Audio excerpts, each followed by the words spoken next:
예. 안녕하십니까. 오늘 4장 첫 번째. 아마 다음 주에 다 끝날 겁니다. 글쎄요. 이제 다음 주에 끝나면은 오프라인에서 한번 만나는 게 좋을 것 같아요. 이게 계속 온라인으로만 하다 보니까 피상적으로 이렇게 흘러가는 것 같습니다. 그래서 어떤 방식으로든지 오프라인에서 직접 한번 만나서 이 책에 대해서, 그리고 또 우리 신앙 성장에 대해서, 그리고 거기에 대해서 좀 진지하게 얘기하는 것들이 더 좋을 것 같다는 생각이 듭니다. 그래서 글쎄요.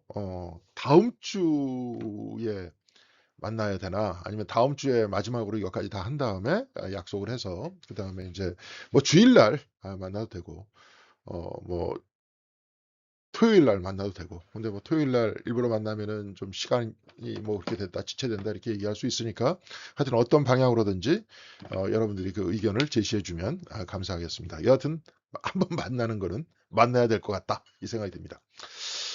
저 같은 경우에는 특히 이제 관상 기도라든지, 이제 침묵 기도, 자연과 함께하는 기도, 하나님과 동행하는 기도. 오늘도 이 기도의 그 이야기 속에서 신앙 기도, 그리고 당신과의 만남, 이 책 안에서도 어떤 면에서 그 당신과의 만남이라는 이 형태가 중심이 되어 기도라는 것이 사실은.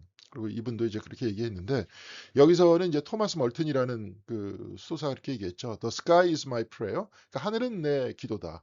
"The birds are my prayer." 그러니까 새도 내 기도다. "The wind in the trees is my prayer." 그러니까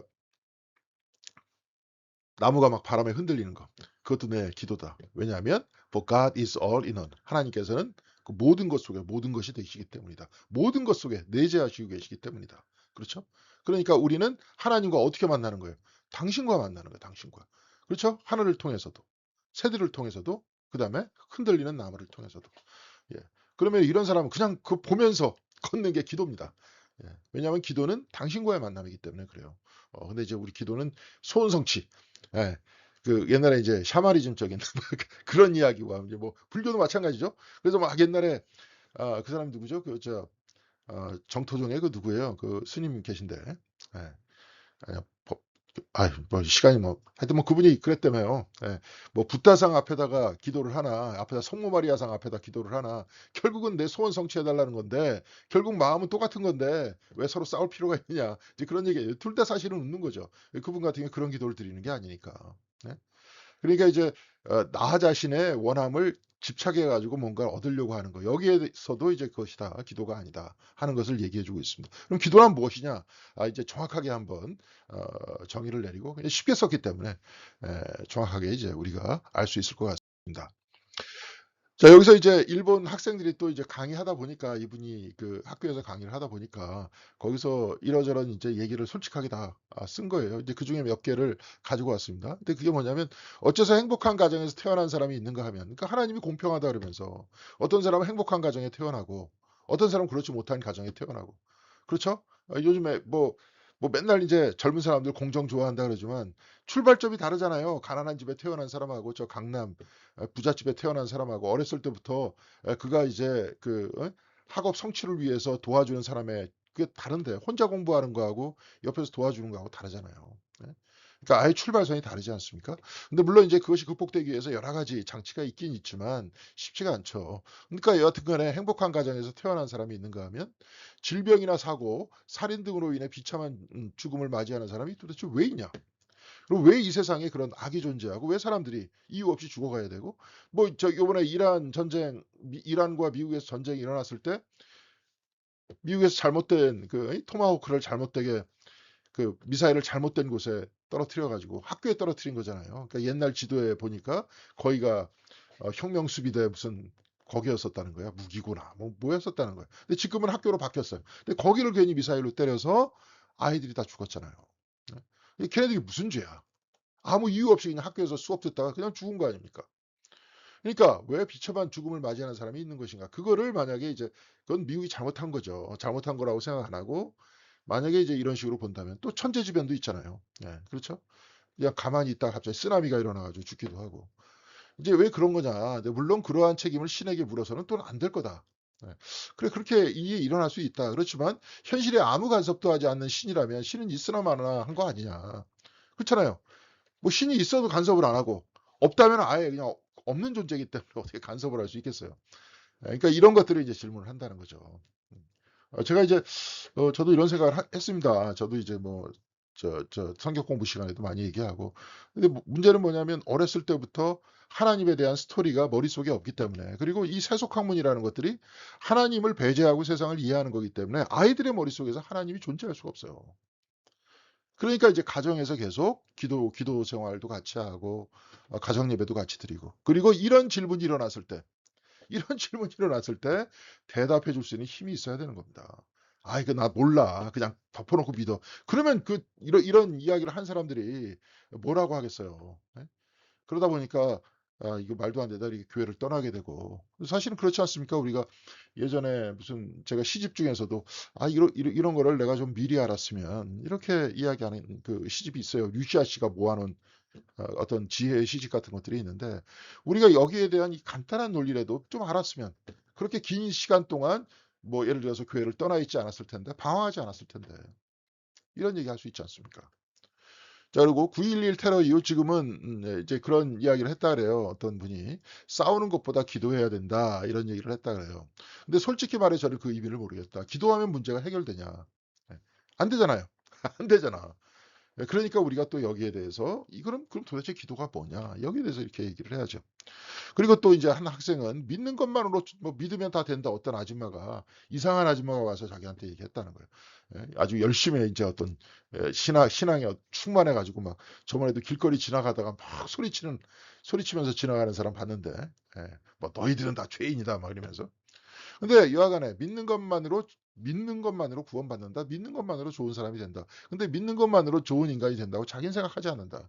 좋은 인간이 안 되는데 왜 어떻게 그 사람 구원받을 수 있냐. 이제 그런 얘기죠. 그런 종교 활동을 하는 것이 적당한 것이지 의문이 생겼습니다. 믿기만 할 뿐 실천하지 않는 사람은 되고 싶지 않습니다. 그런 사람 있잖아요. 그렇죠? 믿으면 된다 그래 놓고 삶은 그냥 이제 이런 부분에 대해서 다 지적하는 거죠. 젊은이들이니까 솔직하잖아요, 레퍼토로. 자, 그러면 이분이 이제 "기도는 단지 의지하는 거냐." 자, 그러면 사람은 자기 힘만으로 아무리 애써도 결코 뜻을 이루지 못하는 것을 깨닫게 되면 종종 신에게 기도할 때가 있죠. 우리도 그렇죠. 갑작스럽게 어떤 뭐가 왔을 때. 그렇지만 예를 들어서 전쟁이라는 거대한 폭력이 사람들을 고통에 빠뜨릴 때 "주여 도와주시옵소서." 사람들이 죽어가는 모습을 봤을 때 "주님 도와주시옵소서." 그렇죠.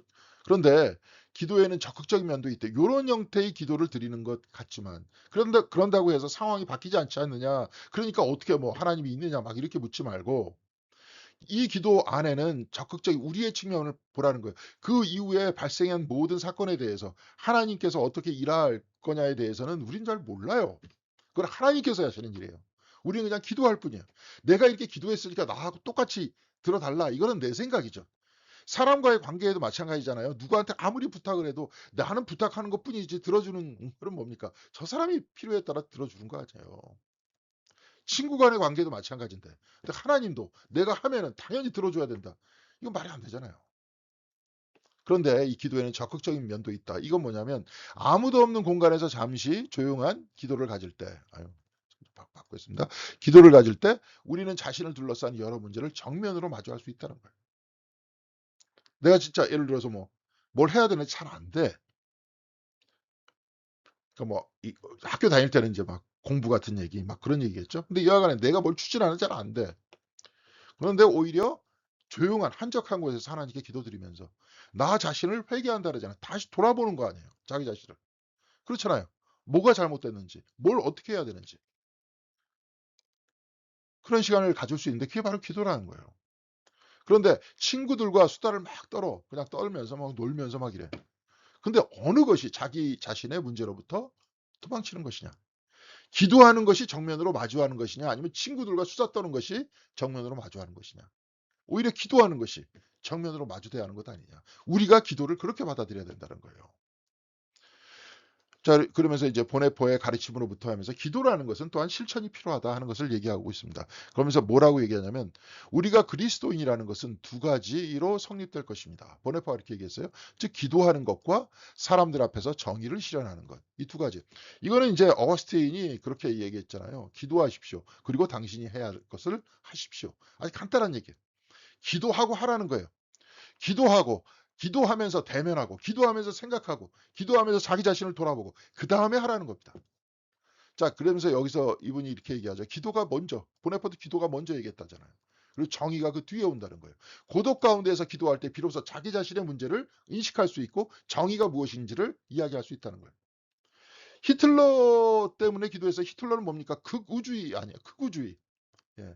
극우주의로 얘기하면서 폭력을 휘둘러 가지고 2차 대전을 쓸어 몰아넣었던 거 아닙니까? 근데 한국에서는 이거 아무것도 몰라요. 뭐 그냥 뭐 운전사가 뭐 미치광이 운전사가 운전하고 있는데 그걸 우리는 뭐 장례식만 할 거냐. 우리는 그 미치광이 운전사를 제거해야 된다라고 아스팔트에서 마이크 든 극우들이 극우 목사가 예? 정광훈 같은 목사가 얘기하더라고요. 정광훈이 히틀러에 가깝죠. 이렇게 얘기하면 좀 그렇지만 예? 폭력적이잖아요. 그래서 남에 대해서 막 지금 그 얘기를 하는 게 아니에요, 보네퍼는. 그러니까 먼저 기도가 먼저다. 거기서 깊이 좀 생각하고 그다음에 행동하라는 건 아닙니까? 그 사람이 누구 때문에 그렇게 됐는지 다 그냥 앞뒤 거두절미 다 잘라 버리고 그 이야기만 쏙 빼와 가지고 자기가 필요한 데 갖다 붙이는 거. 예 또 거기에 대해서 또 아멘하면서 따라가는 거. 어쩔 수 없습니다. 그건 내가 어떻게 말립니까? 그런 사람들을. 그냥 이렇게 얘기할 뿐이지. 자 그래서 오리겐은 기도론을 가지고 이야기했어요. 두 가지를 얘기했습니다. 회개하는 것과 두 손을 드는 기도. 그러니까 이게 무릎 꿇는 기도가 회개하는 거고 두 손을 들어 옛날에는 이렇게 두 손을 들고 기도했거든요. 지금도 이제 이슬람 같은 경우에는 이렇게 하면서 기도하지 않습니까? 기독교에서도 옛날에 예수님도 이렇게 하고 기도했어요. 두 손을 모으고 기도하는 그 방식은 나중에 좀 이야기를 하겠습니다. 이 방식은 전통적인 방식은 아니에요. 원래 그 성서 안에서 두 손 들고 기도하지 않습니까? 근데 이제 그 뭡니까? 캐톨릭에서는 이제 뇌제로다 가슴 예배 시간 중간에 미사 중간에 이제 그렇게 하는 게 있는데 그게 뭐냐면 어 저기 예수님께서 누가복음에 세리와 바리새인이 기도하러 갔다. 근데 바리새인은 하늘에 손을 들면서 나는 저 세리와는 다르다. 나는 토색질한 것도 없다." 그러면서 막 자기 자랑하는 기도를 막 드리고 한쪽에서 세리는 하늘을 쳐다보지 못하면서 가슴을 치면서 그렇게 기도했다 그러죠. "나는 죄인이다." 그러면서 밑으로 내려갈 때 성전에서 내려올 때 오히려 바리새인이 하나님으로부터 의롭다함을 얻은 것이 아니라 오히려 그 세리가 의롭다함을 얻었다. 이제 그 측면 때문에 가슴을 치면서 손을 모으면서 기도하는 기도가 우리의 중심이 됐던 거예요. 근데 오리겐은 기도론이라는 책 안에서 둘 다 있다. 자유함을 뜻하는. 그러니까 회개를 통해서 하나님께서 내 죄를 용서해 주셨다는 확신을 통해서 자유함을 가지고 두 손을 또한 드는 그 기도를 드린다. 이제 그렇게 얘기했던 거예요. 그래서 이제 보네퍼가 얘기했던 그 기도는 뭡니까? 먼저 기도하고 실천하는 것이다. 마주 대하고 실천하는 것이다. 어떤 행동을 해야 될 것인가? 그때 당시에 진짜로 실질적으로 다 그랬거든요. 독일에 있는 루터 교회 전부가 히틀러를 마치 메시아를 대하듯이 메시아다. 그래서 그쪽으로 다 갔어요. 그러니까 보네퍼가 루터교 목사였는데 빠져가지고 그다음 거기서 빠져나와서 고백교회를 만들잖아요. 그러면서 고백교회 신학교를 만들고 그러면서 저항 운동을 했던 겁니다. 네. 그러면서 거기서 이야기됐던 거는 이제 공동생활, 성도의 공동생활을 하면서 그러면서 우리가 하루를 어떻게 시작하고 묵상으로 시작하고 어떻게 살아갈 것인가를 얘기했던 거죠. 그런 전체적인 신앙 공동체적인 맥락을 다 버리고 앞뒤 다 자르고 본인한테 필요한 거 갖다 붙이고 그러면서 오히려 그 사람을 폭력 선동에 그걸 갖다는 게 얼마나 큰 죄악입니까? 그러니까 어, 짧은 지식은 대단히 위험한 겁니다. 함부로 얘기하면 안 되는 겁니다. 자 여기서 그런 우리도 이제 이런 기도 많이 했잖아요. 시험에 합격시켜 주셔서 도와주셔서 이런 이야기를 하는데 여기서는 이제 뭐 도와주셔서 이렇게 얘기하는 거는 내가 열심히 공부한 다음에 하나님 도와주셔서 이렇게 얘기하더라도 그러면서 내가 혹시 시험에 불합격 내가 아무리 열심히 해도 불합격될 수도 있지 않습니까? 그래서 시험 결과가 좋지 않을 수 있잖아요. 근데 그 모든 형태의 의미를 하나님한테 돌린다. 이것도 역시 문제가 되는 것 아니냐. 이제 이분이 이렇게 얘기하는 거예요. 그래서 응답이란 자신이 생각한 대로 되는 게 아니다. 진짜 신은 즉 인간이 만들어낸 신은 내가 말할 때 응답해 줘야 된다. 이렇게 생각을 하는데 그건 내가 만든 신이라는 거죠. 예. 공부를 게을리하는 사람이 합격을 기원했을 경우에도 열심히 공부한 사람이 시험에 붙게 해달라고 기도했을 때에도 기도를 수단화하고 있는 것이다라는 거죠. 하지만 기도는 이런 목적 달성을 위한 수단이 아니라는 겁니다. 원래 기도란 신에게 말을 거는 행위이지 목적 달성을 위한 도구가 아니라는 거예요. 말을 거는 거예요. 당신으로서 내가 나의 속마음을 이야기하는 겁니다. 그러면서 나를 돌아보는 거예요. 그게 기도라는 겁니다. 목적 달성을 위한 수단이라는 것이 아니라는 겁니다. 근데 이제 대부분 기도를 다 그렇게 여기고 있죠. 그거를 이제 이분 같은 경우에는 내가 만든 신이다 이런 얘기 하잖아요. 자, 좀 아까도 얘기했잖아요. 이걸 사람과의 관계 안에서도 내가 아무리 부탁하고 막 뭐 선물까지 갖다 주면서 얘기를 해도 결정은 그 사람이 하는 거예요. 그렇죠? 사람 간의 관계에도 마찬가지입니다. 이것이 내 뜻대로 되는 게 아닙니다. 하나님과의 관계 안에서도 그냥 나는 아뢰는 거예요. 기도란 당신이시여라고 부르는 행위를 하잖아요. 당신으로의 존재 때문에 속마음을 털어놓고 나한테 이야기할 수 있다는 거예요. 우리는 사람과 사람과의 관계 속에서 어느 정도까지 속마음을 털어놓고 얘기할 수 있습니까? 그렇지만 하나님한테는 완전히 속마음을 털어놓고 이야기할 수 있다는 거예요. 자, 그러면서 여기서 이런 얘기를 하죠. 어린이는 스스로 감당할 수 없는 상황이 됐을 때 무심코 도와줘요라고 얘기하는데 이건 솔직한 얘기다. 나의 속마음을 그대로 드러낸 얘기다. 그러니까 기도라는 거예요. 그러니까 이렇게 간구하는 게 기도냐 아니냐? 기도죠. 그렇지만 이것을 수단으로서 내가 받아들일 때 더 이상 기도가 아니라는 거예요. 그렇지만 나의 속마음은 솔직히 얘기할 수 있잖아요. 나 열심히 공부했습니다. 주님 도와주십시오. 이 속마음을 얘기할 수는 있어요. 그렇지만 그 도와주십시오라고 얘기하면서 다 어떻게 해야 되는 겁니까? 하나님한테 맡기는 거죠. 그렇죠? 네. 그런 얘기입니다. 자, 그래서 그 신이, 아이가 기도한 신이 진짜 신일까요? 신이 아닐까요? 그렇죠? 속마음을 얘기했으니까. 그리고 이 신이 하나의 역사적 인격으로 나타나는 것이 예수 그리스도가 아닐까요? 지금 삼위일체 얘기하는 겁니다. 신이 당신이라면 당신에게 말을 걸 수 있도록 뒷받침해 주는 존재도 신이 아닐까요? 성령입니다. 성령께서 우리를 이끌어서 예수 그리스도가 인격적으로 오시죠. 그리스도에게 기도를 하게 하고 하나님에게 기도를 하게 한다는 겁니다. 그러면서 그 기도하게 하는 원래 기도 행위 자체가 누구에 의해서? 하나님에 의해서, 성령 하나님에 의해서 유지된다는 거예요. 무슨 말씀인지 아시겠습니까? 그래서 솔직하게 나의 모든 것들을 아랜다는 거예요. 그러면서 하나님께 맡긴다는 겁니다. 자, 그런 얘기예요.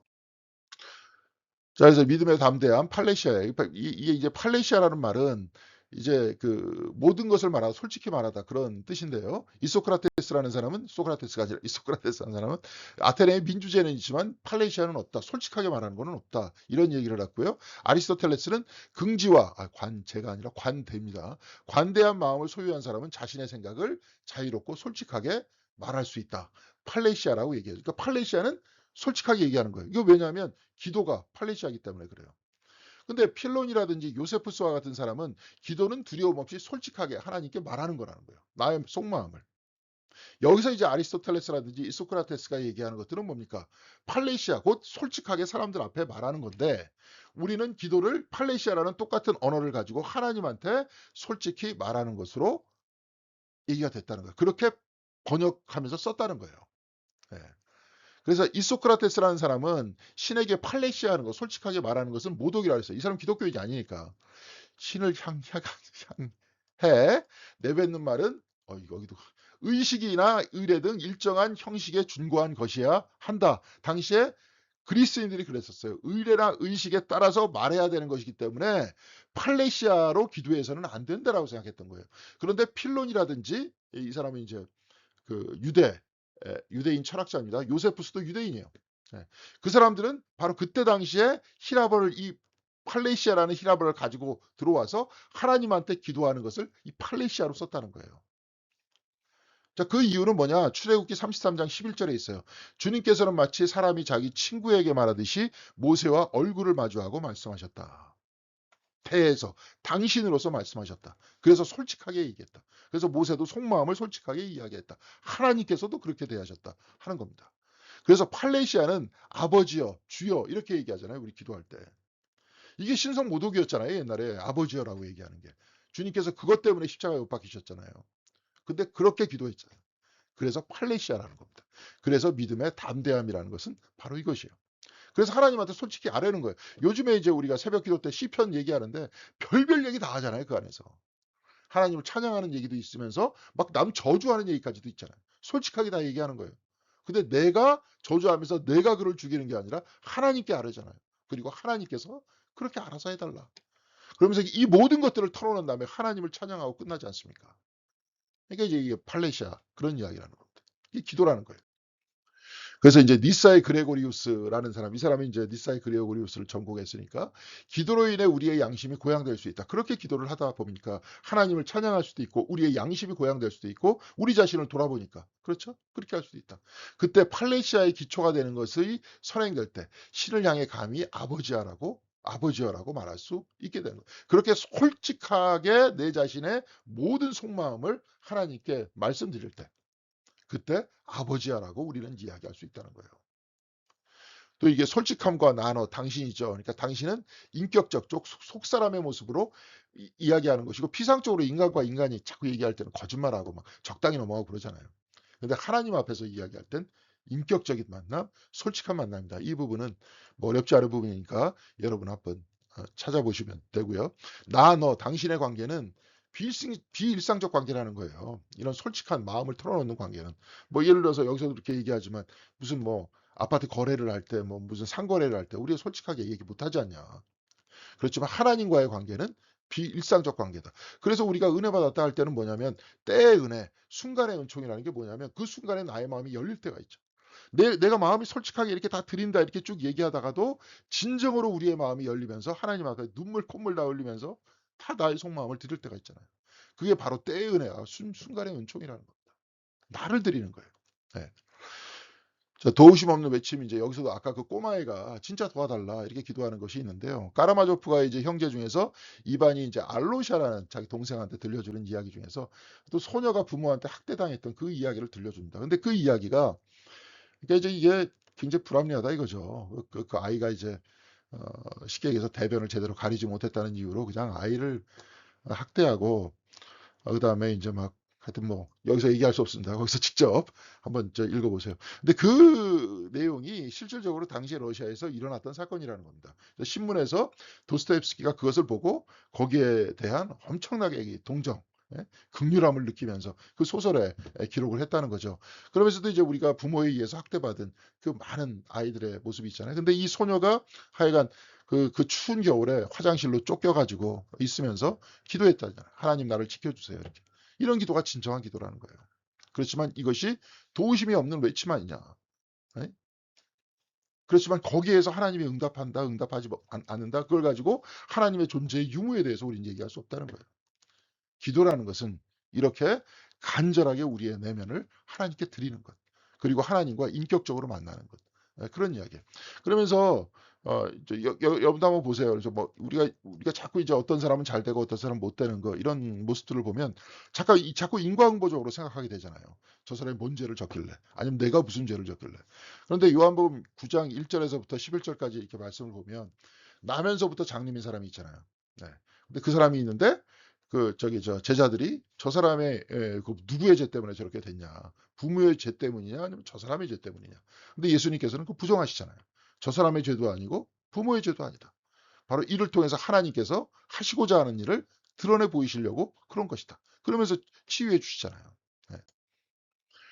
자, 그러면서 부당한 세상은 눈앞에 현실이다 오히려. 인과응보가 중요한 게 아니라 눈앞의 현실의 부당함 속에 있다. 그래서 예수님께서도 십자가 위에서 엘리 엘리 라마 사박다니 나의 하나님 어찌하여 나를 버리시나이까 이렇게 이야기하잖아요. 이렇게 기도하시잖아요. 도저히 말도 안 되는 이 현실 속에서 내가 왜 죽어야 합니까? 예수님께서 왜 붙들리셔야 됐어요? 왜 죽어야 됐던 겁니까? 이유도 없잖아요. 자, 유대인들은 무슨 신성모독이다 어떻다는데 그건 신앙의 표현이었잖아요. 우리는 그 신앙의 표현에 따라 그 신앙생활 하잖아요. 하나님을 아버지라 그러고 당신이라 그러고 자기네들이 못 받아들인다고 자기네들이 죽인 거 아닙니까? 그것도 또 로마인들한테 뭐 마치 반란자다. 에? 그러면서 십자가에 못 박혀 돌아가시잖아요. 그러면서 예수는 어떻게 죽어야 했느냐. 그것은 인류의 죄 때문이라고 우리는 이제 이야기를 하죠. 그렇지만 인류의 죄란 우리 개개인의 죄라는 것보다 이 세상의 불합리함, 완전히 죄 없으신 상태에서 돌아가셨잖아요. 폭력에 의해서 돌아가셨잖아요. 네. 근데 이 불합리함 안에서 희생된 것이라는 겁니다. 예수님께서. 그리고 이 불합리함 가운데서 죽어갈 수밖에 없었던 예수가 다시 부활한 것이야말로 희망이라는 거예요. 불합리함 속에서 폭력 속에서 수없이 많은 사람들이 지금 죽어가고 있는데 이유 없이 죽어가고 있는데 그렇지만 그들은 죽은 것이 아니다. 그렇죠? 예, 우리나라에서도 이 땅에 정의를 위해서 살다가 얼마나 많은 사람들이 희생을 당했습니다. 그렇지만 그들이 이유 없이 그렇게 죽었지만, 그렇지만 그것은 불합리한 가운데 죽어갈 수밖에 없었던 바로 예수 그리스도께서 부활하심으로써 우리 모두에게 희망이 되신다는 거죠. 네. 이것은 이제 어떤 사회 정의적인 윤리적인 측면 안에서 얘기한 겁니다. 존재론적 측면 안에서는 또 우리가 그렇게 이야기하지 않죠. 죽음 가운데, 하나님이 죽음 가운데 뚫고 들어왔기 때문에 우리는 더 이상 죽음이 끝이라고 생각하지 않는다. 우리는 영생이 분명히 그리스도 안에서 있다고 믿는다.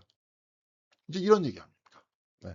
그 이야기들을 이제 우리가 얘기할 수 있고, 동시에 부당한 세상은 눈앞의 현실이다. 그렇지만 그 부당한 현실이 이겨낼 수 없다. 끊임없이 그 어둠을 뚫고 넘어가는, 바로 그것이 십자가 부활이다. 이제 이런 이야기입니다. 거기서 대해서 얘기했어요. 그래서 오늘 정리하면은 기도를 네 가지로 이렇게 볼 수 있어요. 기도를 목적을 실현하는 수단으로 하는 기도는 기도를 할 수 없다. 여기 기도는 하나님과의 만남이다. 즉 당신에게 말을 거는 것이야말로 기도의 기본이다. 그러니까 하나님께 기도해요. 아까 토마스 멀튼과 같이 하나님께서 모든 곳 속에서 내재하시고 우리를 이끌어 나가시고 품고 계신다는 믿음을 가지고 하나님께 기도를 드리면서 말을 거는 거예요. 그러니까 오히려 저기 흔들리는 나무도 내 기도라 그러잖아요. 거기서 하나님을 만난다는 거잖아요. 거기서 하나님께 당신이라고 말을 건다는 거 아니에요. 내가 당신께 말을 거는 행위 그 자체가 일상과는 다른 세계의 문을 열어주죠. 나의 마음을 열어주죠. 그렇죠? 하나님과 동행한다는 그것을 깨닫게 하죠. 그러면서 나를 살펴보고 내가 앞으로 어떻게 살아야 될지 결단하게 만들죠. 그게 기도라는 겁니다. 자, 그래서 누구는 구원받고 누구는 그렇지 못하다는 것은 미스테리다. 하지만 하나님은 이 미스테리한 세상 안에 들어오셔서 불합리함과 죽음을 경험하시고 부활하심으로써 의망이 아니라 이거 다 살폈는데 희망입니다.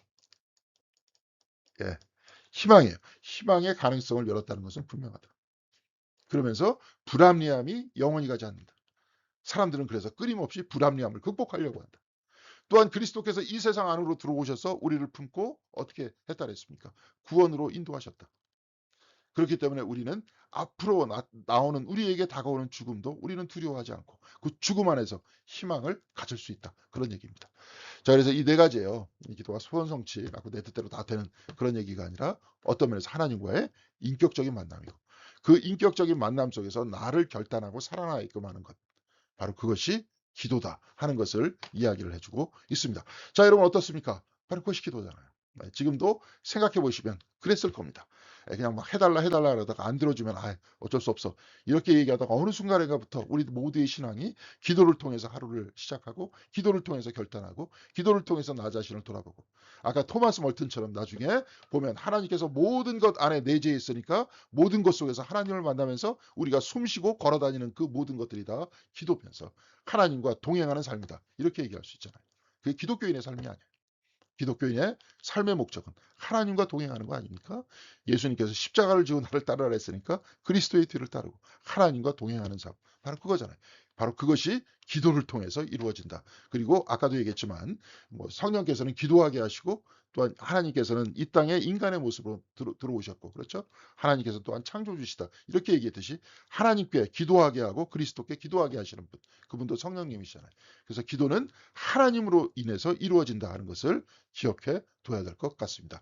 자, 우리 기도에 대해서 한번 잠깐 생각해 봤습니다. 다음 시간에 마지막으로 또 기도에 대해서 좀 더 이야기를 하고 강의 마칠 수 있도록 하겠습니다. 여러분 수고하셨습니다. 감사합니다.